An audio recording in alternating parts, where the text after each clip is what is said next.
Honorable Barca, thanks for the question. You know, I spent a lot of time looking into objectivism and Ayn Rand, and I see in your comments that you're not sure even of that connection. So I think I can give a a factual refresher along with my own take on how best to understand this phenomena.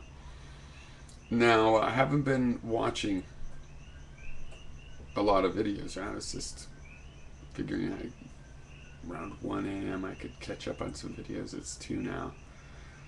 And I saw this video. I've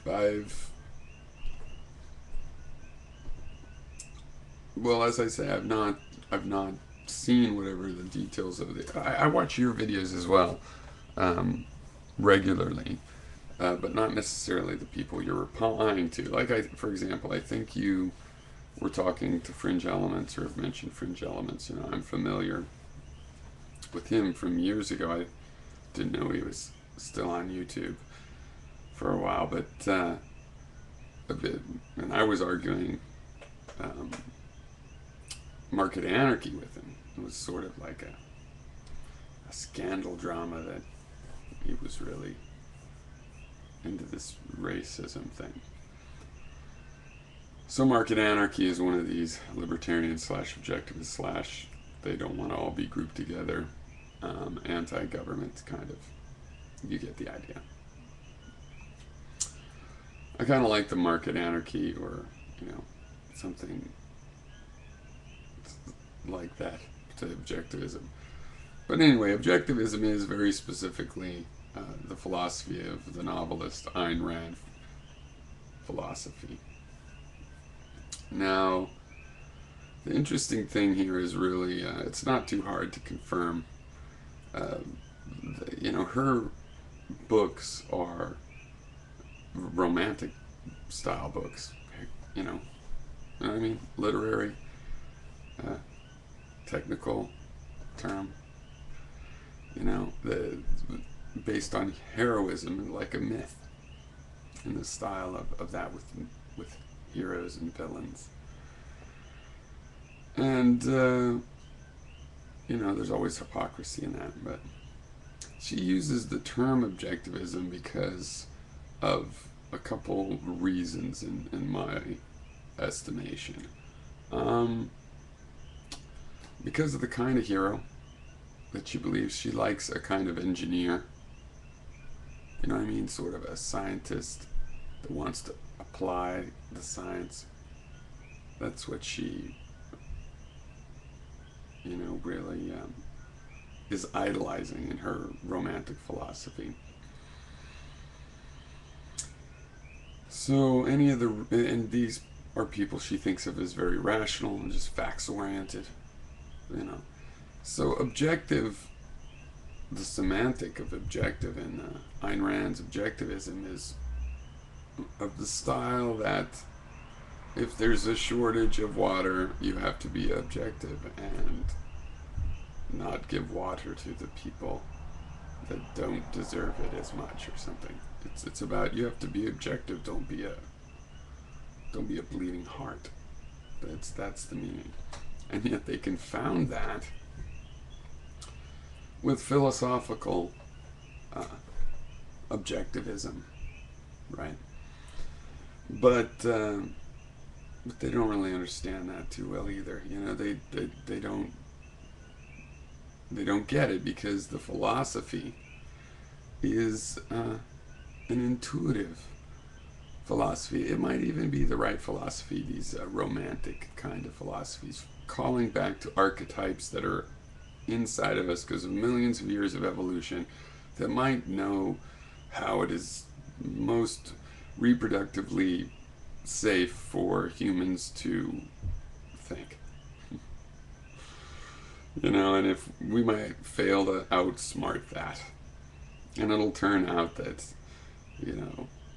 Hank Rearden is, the future of our species. But it's not likely, in the sense that the economics she describes just doesn't really, it doesn't really work, because these are these are fairy tales, these kinds of characters, that they're ideal and idealized, and they can be expected. So, for example, in Atlas Shrugged, the rich people start splitting. It's just like, we're taking our genius and going home. And most of them trash their businesses right on the way out. So there's nothing left. And then bankers are going, and they're opening a bakery, and one guy is a shoe shop instead of being a CEO. Because they're so damn productive that even in a little village like that, they get things done, man, and they do it really good. It's the best bakery ever. Oh my God, can you imagine? That's her utopia. That would be her utopia. They all run off like that, and a bunch of CEOs would do all their own work. That's her idea. That's objectivism, right there. The philosophy behind that.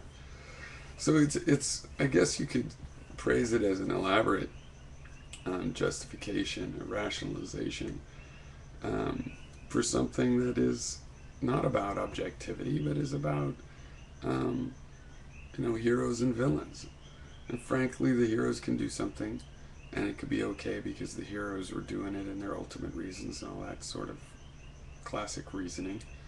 And the villains do the same thing, and it's unforgivable. And I'm saying that in general, not that I can think of an example from her fiction or anything. And I mostly have read her philosophical essays, actually. Atlas Shrugged is the only novel that I read. It was clear to me that, wait, this isn't a romance. This is romance science fiction. Like, science fiction's often merged with another genre. This is obviously romance. It's typical. And I looked it up, and as far as I could tell, that's not, she knew that and acknowledged that.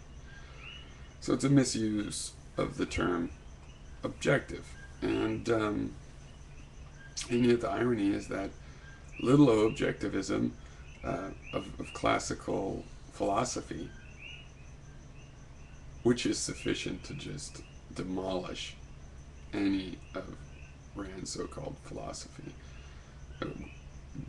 is, as I say, ironically, also incorrect. It's just incomplete. It's Newtonian. It's as Newtonian physics is to relativity. I mean, pretty much literally, that's pretty much exactly what it is. We have not caught up. Now, there's some sciences where it's forcing its way in. Definitions of species do not work by classical means. There is no set of characteristics of an animal that tells you exactly what set it goes into, in a classical way, with no blurry edges, no multiple classifications, no sets that aren't commutative, and various classical properties. Now you have to define species on things like, well, what can it breed with? Breeding populations, relationships with other populations, even geographical location. Things that aren't inherent. You have to define things in qualities that are relationships, not inherent, but that are relationships. So, I find objectivism annoying because there's a really interesting argument about little o objectivism, about why it works as well as it does, what is the resolution at which it fails, and how do we actually apply relativism, because it obviously is not nihilism and has been thought of that way so long that it seems like there's a lack of tools. But on the other hand, there aren't, because since things are relative, if you look in engineering, practical sciences, biological sciences, you'll see that there's a lot of applications that show you how you can have relativistic knowledge, right? We measure things relative one to another, structure to structure. Similarities are measured as differences from something else. So, we have a lot of the actual tools. But in philosophy, we don't have a mainstream epistemology where it's well understood and where well modeled. We still use this old epistemology to model it as if the differences don't really matter. Like, you know, um, basically it's like a Ptolemaic system. It comes up with some good numbers, but just through lots of kludges and exceptions to rules and exceptions to exceptions and asymmetrical rules and things that probably, are not necessary at that level of abstraction. Sure, at a higher level science like anthropology, in chemistry or psychology, you're going to have all kinds of complexity. There's billions and billions of individual relationships at all kinds of different significant scales. But in philosophy, we really shouldn't have so many exceptions and things that change because their inalienable properties change, so they can't change. So now it's just a different thing. It didn't change exactly its limits. And you have, anyway, I could go on and on about little o objectivity, which at least is a coherent system. Big O objectivity is a philosophy by Ayn Rand, who was of Russian descent, hated what happened in Russia with the communists, railed against that, idolized the industrial capitalist. Actually, those are some cool, heroic characters, people that build a railroad and help business happen and stuff. And but it's romance. They're in love with this idea, and they use terms from objective reason, and all they're really saying is, once again, like so many, that you should face facts like I have. I can tell you what they are. So,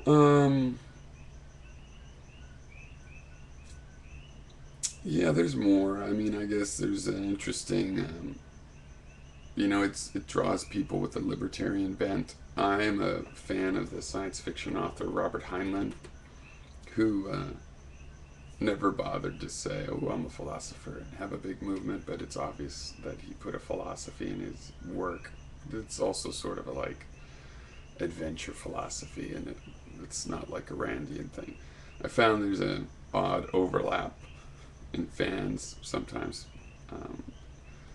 Heinlein came up with Ton Stoffel. There ain't no such thing as a free lunch. Conservation of energy, basically. But he was less of a romantic and more of a science fiction, slightly hard science fiction mixed with pulp characters. So that link, I think, reveals that there's a libertarian draw, certain kind of libertarian. Like I say, there's these market anarchists as well. So yeah, the question in the title, is it insanity? Well, I think it is delusional, but I wouldn't necessarily say insanity, because that might convey more. But it is a delusional thing. It's a contradiction. They are pretending to be objective reasons, main advocates, and yet they don't follow even the classical rules of objective reason. And it's very clear that it's just a bunch of mottos to them.